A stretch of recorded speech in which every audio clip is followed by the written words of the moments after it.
ओढ़ी के चुनरिया रोवली हो गौरा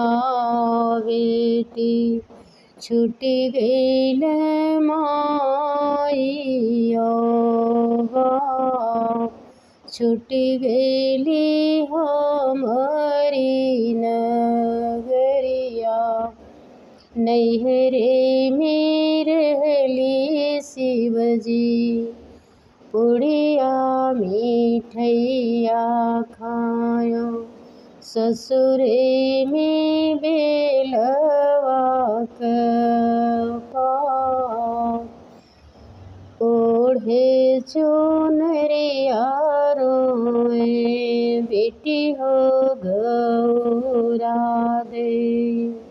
छूटी गईली हमारी नगरिया नैहरे में सोई शिवजी लाल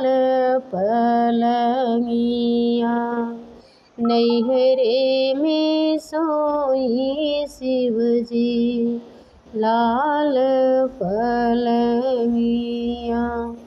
ससुरे में कुश की चटैया जी ओढ़े चुनरिया रोए बेटी हो गौरा दे छूटी गईल माइयो नैहरे में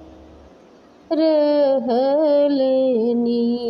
कोठवाया टरिया नैहरे में रहले शिवजी कोठवाया टरिया ससुरे में टूट ही झोपड़िया हे शिवजी ओढ़े चुनरिया रोए बेटी हो गौरा दे छूटी गईल माइयो